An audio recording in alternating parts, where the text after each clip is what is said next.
그래서 그분이 어떻게 됐냐면 6개월 있다 왔어요. 그러니까 아버지 돌아가신 거 알잖아요. 장례를 자기 치렀잖아요. 네. 자기밖에 없잖아.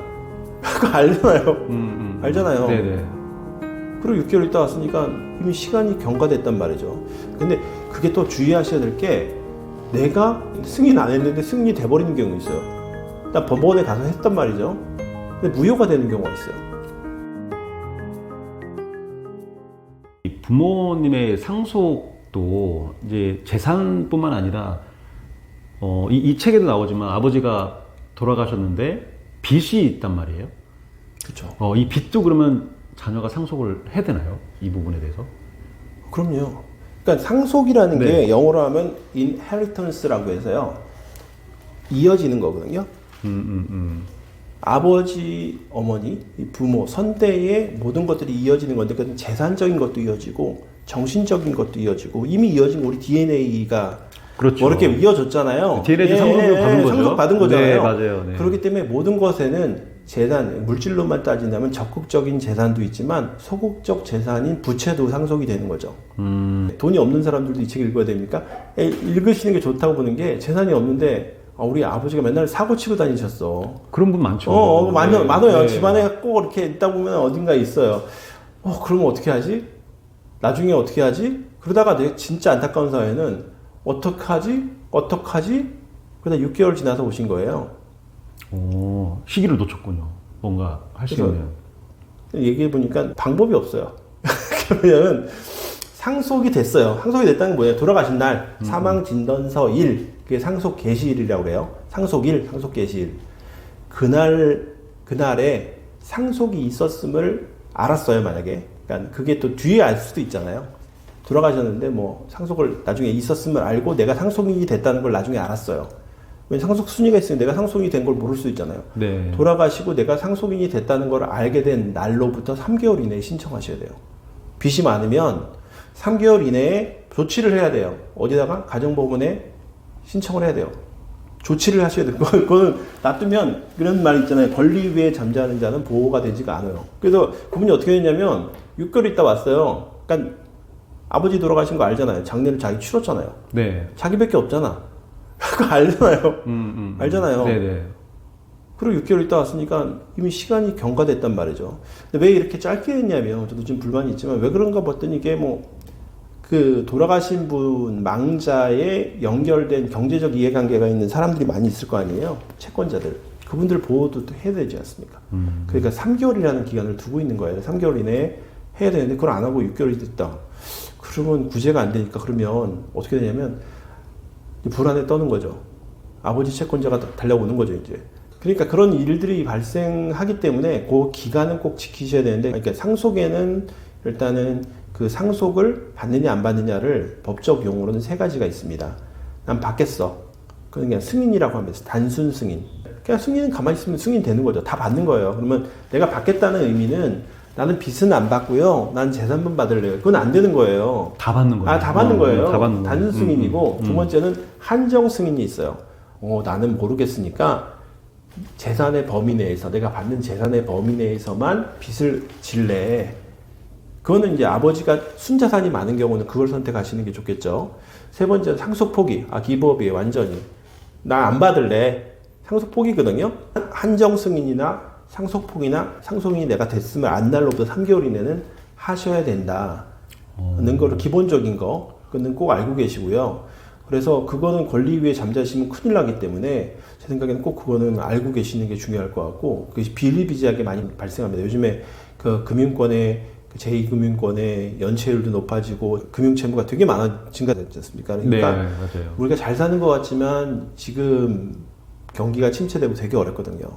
그래서 신용 파산 그런 얘기도 많이 나는데, 본인만 파산하는 게 아니라 그 자녀가 파산될 수 있어요. 그래서 우리가 연예인들 중에서 아버지 빚을 갚았어요. 막 그런 분들 있잖아요. 네. 근데 이해가 안 되는데 왜 그랬을까? 근데 대부분 그런 사례가 될 수 있죠. 몰라서. 몰라가지고 그냥 시간 경과돼가지고 채권자들이 와가지고 막 그러니까 그럴 수 있지 않습니까? 근데 그게 또 주의하셔야 될 게, 내가 승인 안 했는데 승인이 돼버리는 경우 있어요.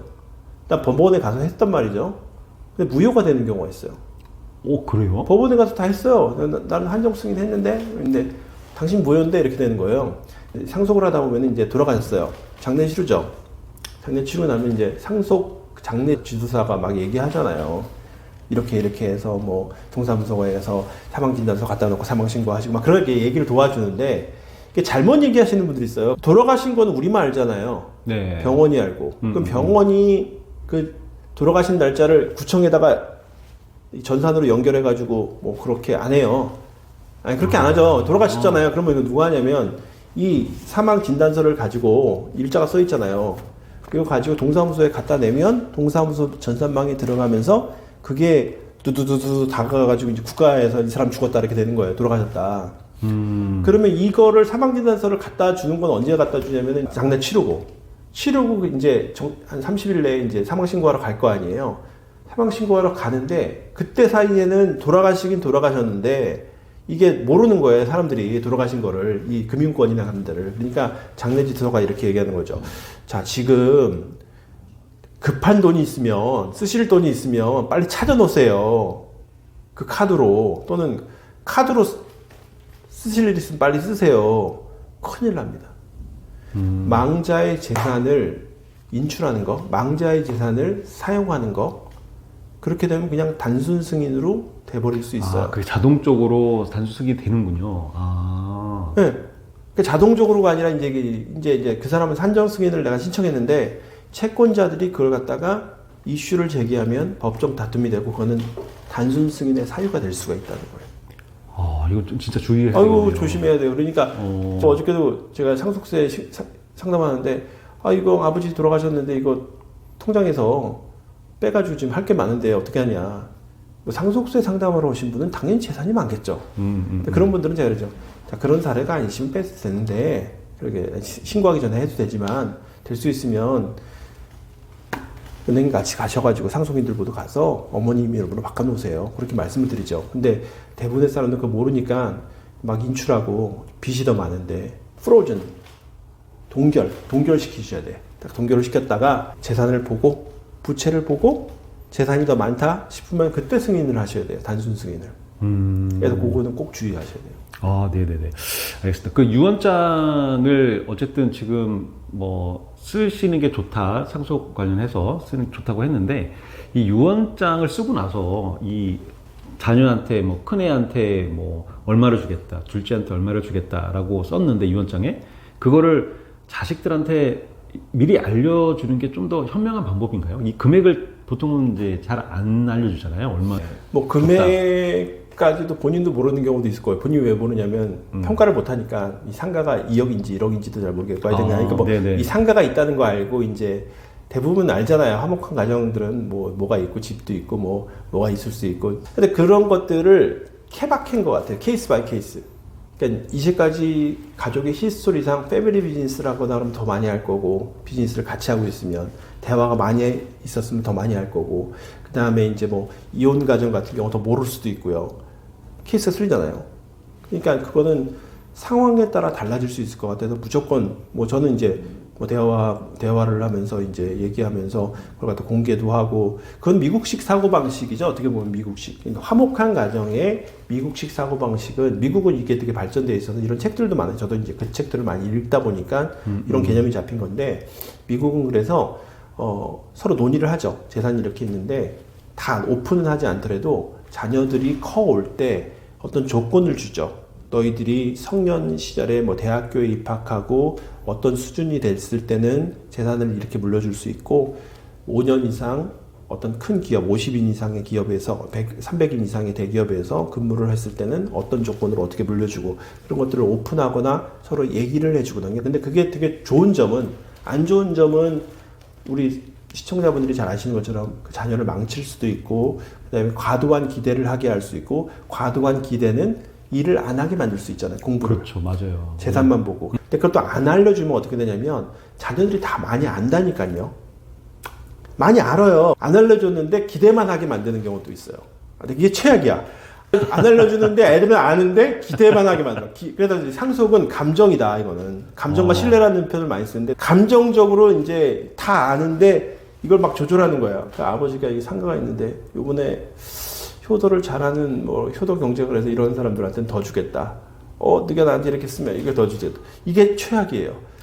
기대치 관리라는 게 되게 중요한 게 너무 과도한 기대를 하게 만들면 안 돼요.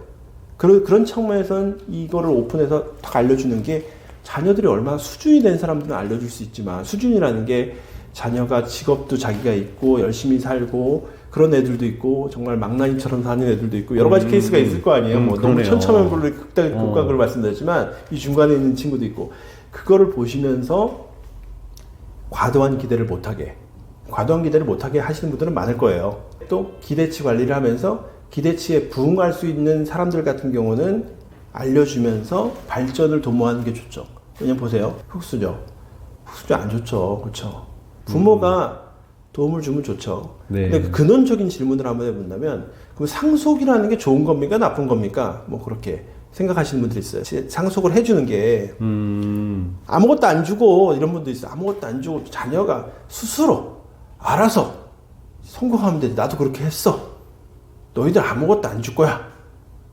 그 맞는 말일까요? 틀린 말일까요?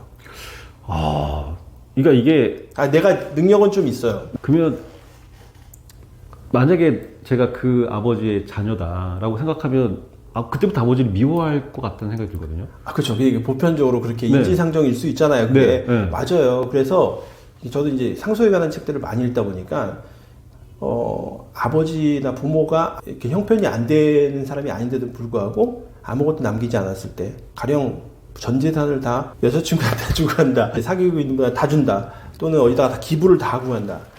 그랬을 때 이게 동의가 되지 않는 경우에는 엄청난 절망감과 불신, 를 그렇죠. 갖겠죠. 네. 물론 뭐 유류분 청구도 하니까 유류분 청구는 그거에 대한 대응으로 하는 거겠죠. 그래서 그건 정말 최악이죠. 최악입니다. 그래서 저는 상속이라는 건 좋다고 봐요. 그러니까 유복한 부모를 만났다는 것 자체도 행복하다고 저는 봅니다. 그렇죠. 그렇죠. 행복한 네. 거죠, 기본적으로. 네. 상속은 좋은 사람들이 남기는 거라고 봐요. 그러니까 죽은 다음에보다 살아있을 때가 더 중요한 것 같아요. 자녀들의 성장에 도움이 되는, 기본적으로. 자녀들이 성장과 발전에 도움이 안 되는 망가지게 한다든지 문제가 되게 한다든지 그러면 그거는 뭐 유용성이 없는 거고 성장에 도움이 되는 오픈은 저는 얼마든지 해도 되고 그런 디스커션을 하면서 아이들의 발전을 도모하게 하고 하는 건 되게 좋은 일이라고 저는 봐요. 네. 알겠습니다.